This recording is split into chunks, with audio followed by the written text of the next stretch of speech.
The following is a Comfortably Zoned Radio Network production.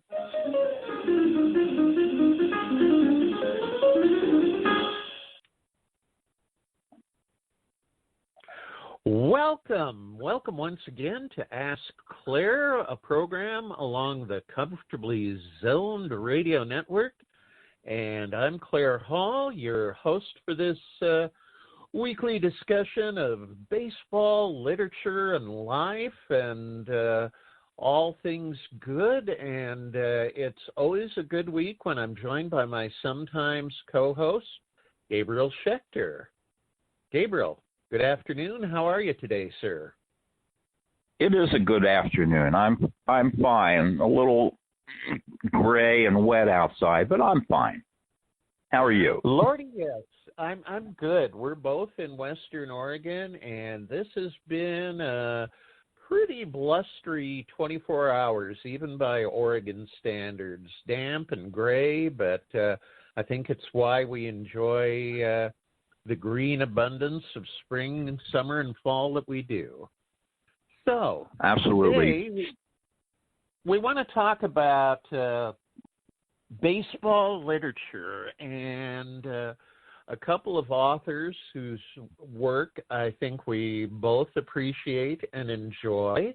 And what if we start off with Darrell Brock? And he came right out of the chute with a pretty amazing novel that combines two of my loves, and I think two of yours as well, baseball and time travel. And so the table is set. Tell us about If I Never Get Back. If I Never Get Back, the baseball time travel novel in which Sam Fowler goes back to the 1869 Cincinnati Red Stockings, the first openly professional team that went on the road for 70 or 80 games over a period of a year or so. And in Darrell Brock's novel, Sam Fowler becomes a member of this squad, sort of the last-ditch reserve player.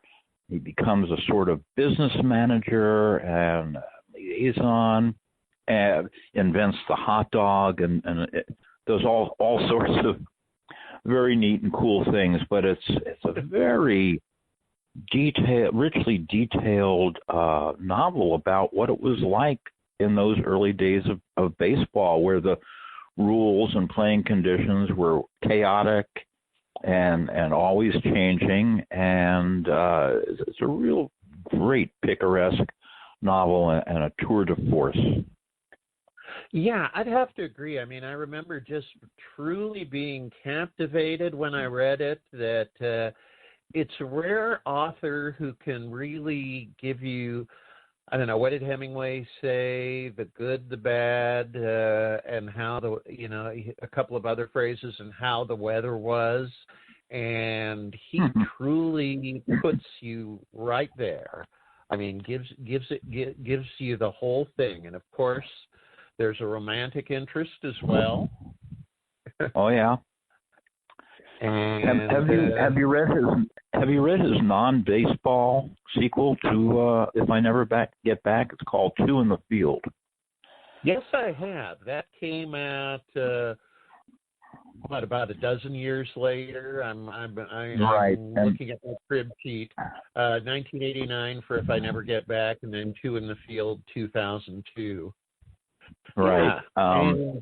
A couple of the Red Stockings settled in the Midwest, and there is about to be an Irish uprising against Canada, and it's a really charming novel. But we should talk about Darrell Brock's other baseball novel. And I was thinking about this.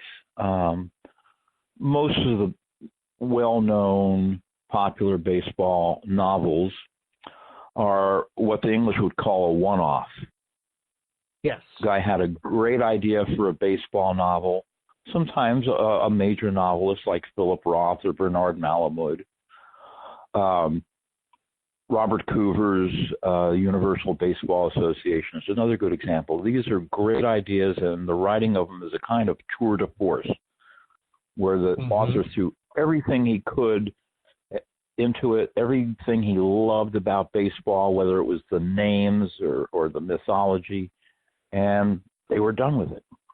But there's a small handful of writers who came up with a second great novel. And I think Darrell Brock's second novel is better than If I Never Get Back. It's called Havana Heat.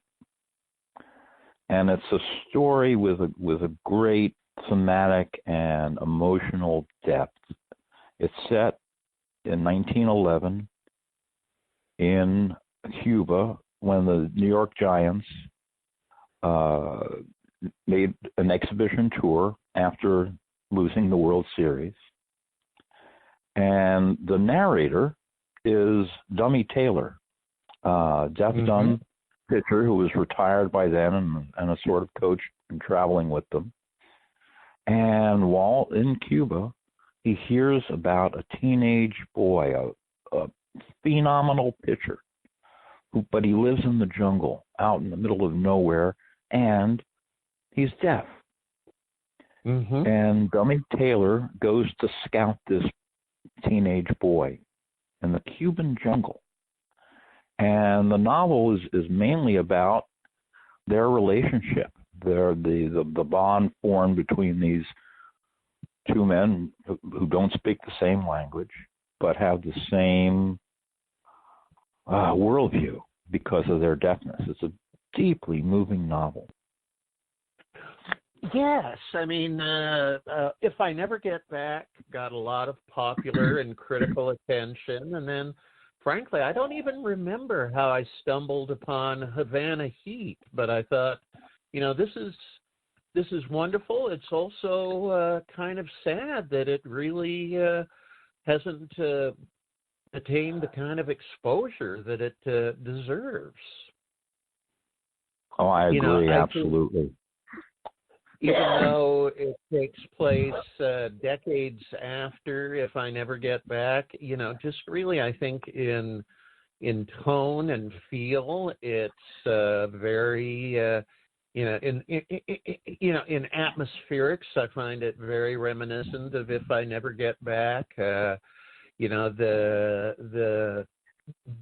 characters who are deaf mutes certainly are compelling, and what a great supporting cast. I mean, John McGraw's Giants, Turkey Mike Donlin, one of the great characters of early 20th century baseball. And the novel starts with a really nice scene that includes my guy, Victory Faust. And yes, he did a nice job with it. Yeah. Now, you have maintained some correspondence with Darrell Brock through the years, and it seems like 19th century Americana is really one of his passions, one of his fascinations. He's written about Mark Twain. And if I recall correctly, he, at one point was contemplating a third book in the series with If I Never Get Back. And can you talk about that and what happened there? Yeah, he had an idea for a time about another Sam Fowler novel, and it's too bad he hasn't written it, but we've got plenty of Sam as it is. The things that make his novels compelling are the authenticity of the details. It just more than most baseball novels, you get such a strong sense of the place, being right in the middle of it. And in 1869, the smells of whatever is being served at the ballparks before Sam Fowler invents the hot dog. The sounds, the feel of everything. Darrell Brock was good friends with Jack Finney, the novelist who wrote Time and Again. Certainly one of the best time travel novels, and you know, they share the thoroughness of historians who love to do research and find the little details that allow you to connect the dots of history, and hence the interest in time travel, I think.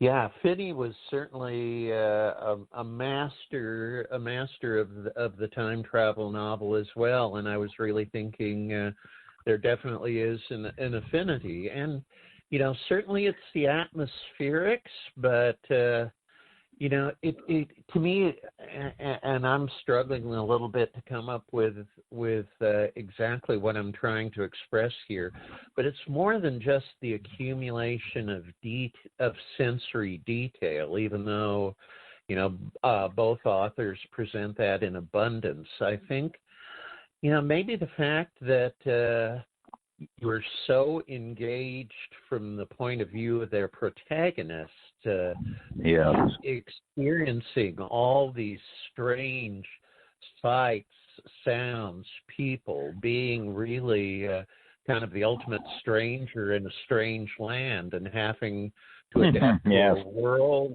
a whole world that you're the outsider. And you know, it's just coming to me as I try to articulate it. But does that make sense to you, my friend?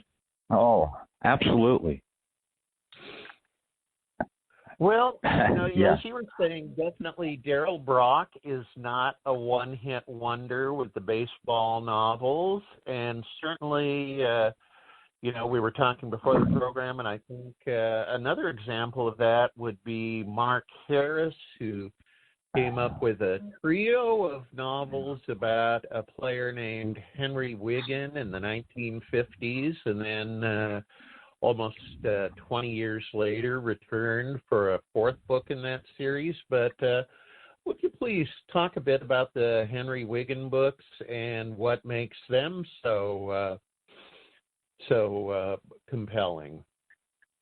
Well, you talk about an engaging voice of a narrator, and that's Henry Wiggin in The Southpaw, the first of Mark Harris's baseball novels. The character himself is based on Ring Lardner's "You Know Me, Al."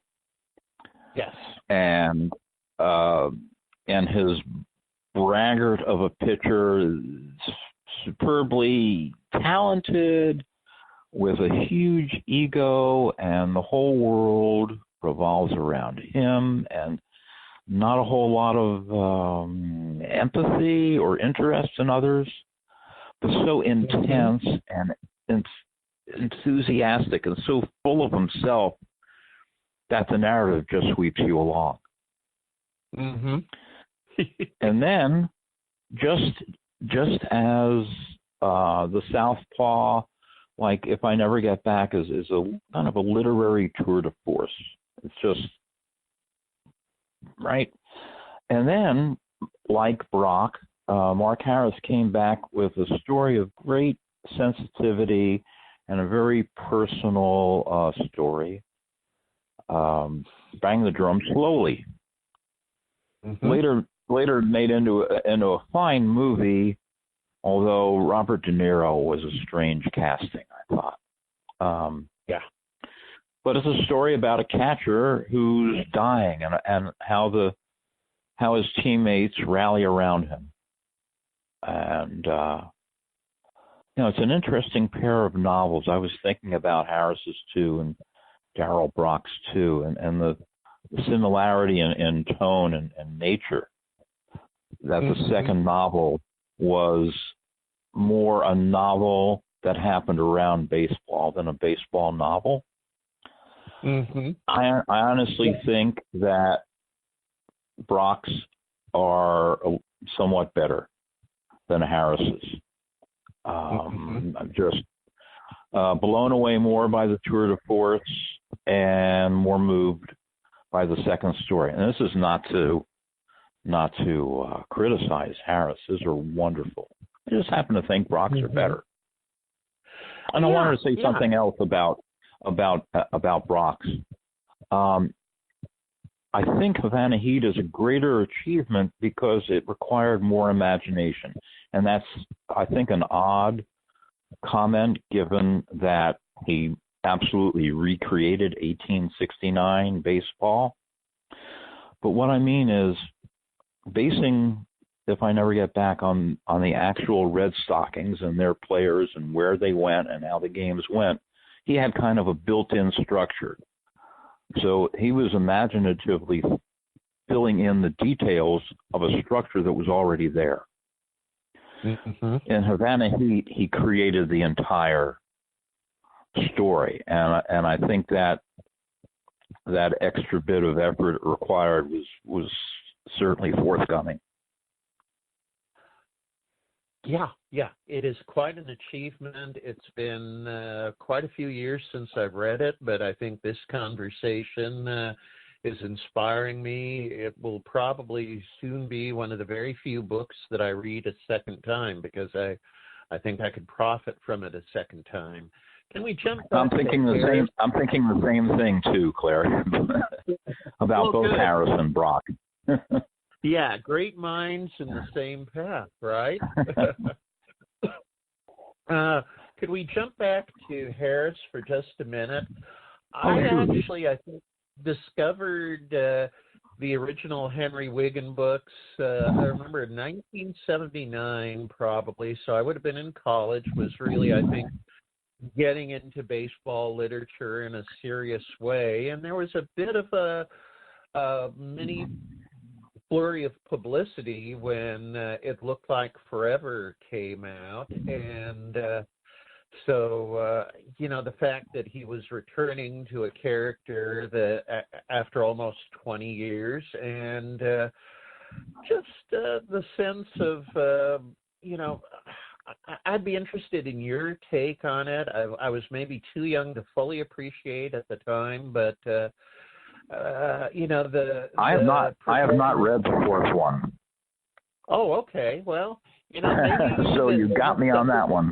You talk about it. Okay, something to put on your list someday. That after, all right. After 19 years with the Mammoths, Henry Wigan is cut loose. He ends up with a California team, and I probably shouldn't spoil it beyond that, but to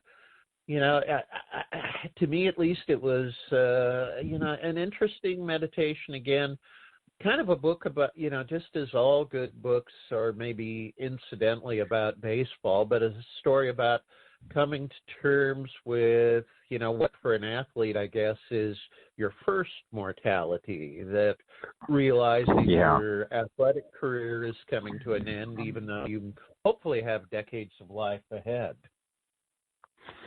Well, we have explored two authors, baseball authors who both have left their mark, both who we admire. We've got a few minutes left. Probably when people think about baseball fiction, inevitably somebody listening is going to say, well, how come they aren't talking about W.P. Kinsella and Shoeless Joe? So anything you'd like to offer up on the late Mr. Kinsella? Yes. There are two sacred baseball novels that I think stink. Shoeless Joe is one of them. Elaborate, please. The thing I most resent about Shoeless Joe is Kinsella kidnapping J.D. Salinger. To me, it was the opposite of what Mark Harris and Darrell Brock did. He took the Salinger figure that most of us have an image of, and he started with that and just kidnapped the character and brought him along for no apparent reason other than he had an idea. Wouldn't it be fun to get Salinger in a novel? The proof of it is that in the movie, they created a character in James Earl Jones who was far more compelling and whose story had much more to do with Ray's story, the actual, subject of the movie. And also, yes. So also, the writing is what? I'm sorry. The writing is sophomoric. I mean, just the style and the diction are pretty clumsy in my view, and it's just the whole thing is kind of shallow. To me, comparing Shoeless Joe to Darrell Brock's novels or Mark Harris's is like comparing Love Story to Madame Bovary or Anna Karenina. It's just a very slim, minimal effort where he used just a little bit of imagination to steal someone else's story. That's all I'll say about that. Yeah, so you're saying, just to put it in slightly different terms, he cheated by bringing in Solinger. He took a shortcut that he didn't need to take. Yes, exactly. And since you asked, I'll mention the other sacred baseball novel that I don't care for. I was going to say, don't leave us hanging. Okay. The Natural, Bernard Malamud. And I think his mistake, a mistake he made because he's not really a baseball fan, was he tried to fit a baseball story into classical mythology. Mm-hmm. He has this idea that baseball is like myth, and there were certain ancient myths that he thought fit the contours of a baseball story.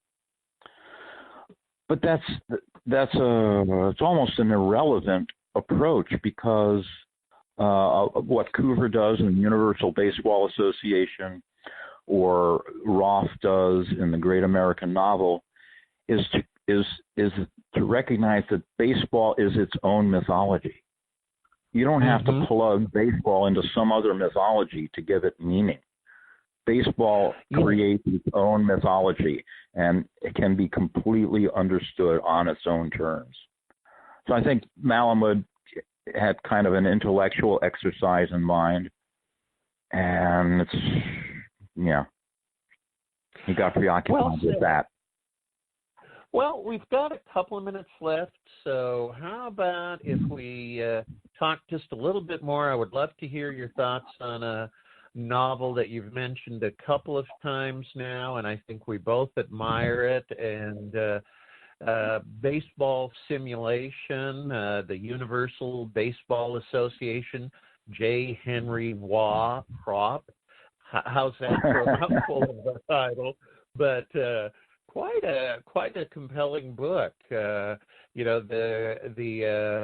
hero, the protagonist, is an accountant who really seems to not live much of a life at all outside of his work, other than this rather elaborate baseball dice game that he's created. Yeah. But unlike something like ATBA or Stratomatic, which simulates the performance of real life players, he has created his own players, and not merely created the games, but their life histories, and really it's a whole fictional universe that he inhabits nightly. And and at least in the ending, my feeling is perhaps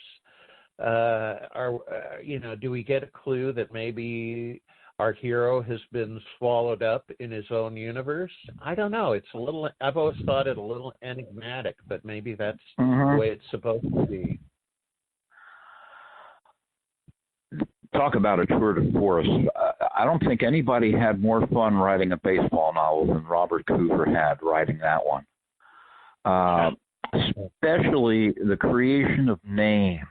It just relishes the linkage of a person's name to his character, to his playing style.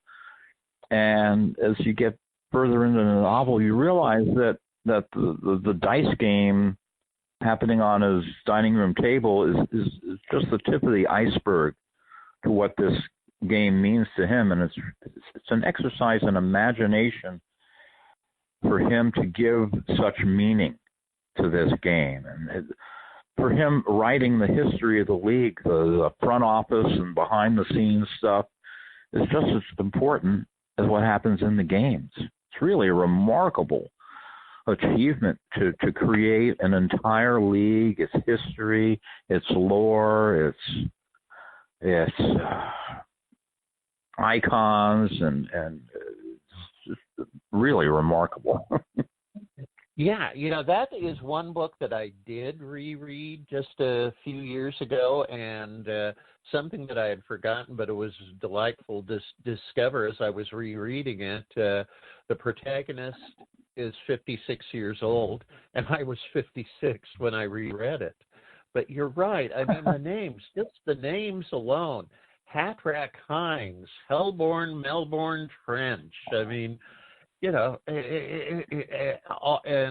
taking the names of actual 19th century clubs as his inspiration, but it's a true delight. If we have another minute or two, I would like to mention a little-known baseball novel that I happen to like a lot.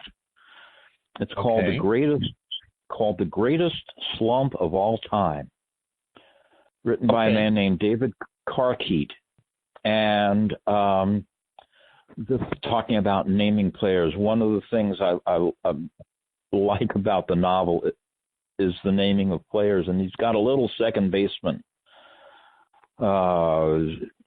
who feels insecure. He's not that great a player, but he knows if he can get a nickname, that he'll earn a place because they'll always have an identification.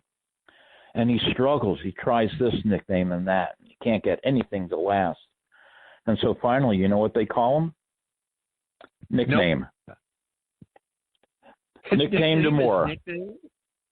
Yes. I've got to love I love it. Okay. Well, I will have to, I've got to admit I haven't read that one yet.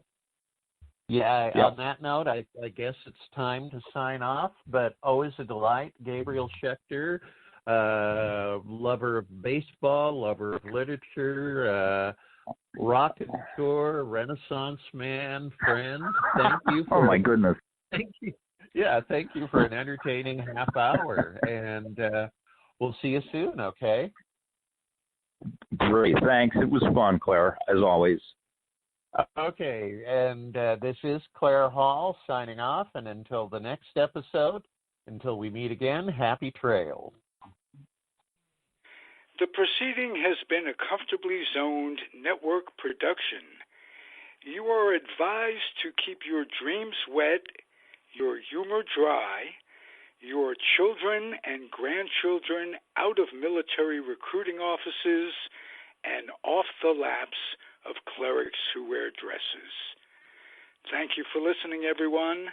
Happy trails.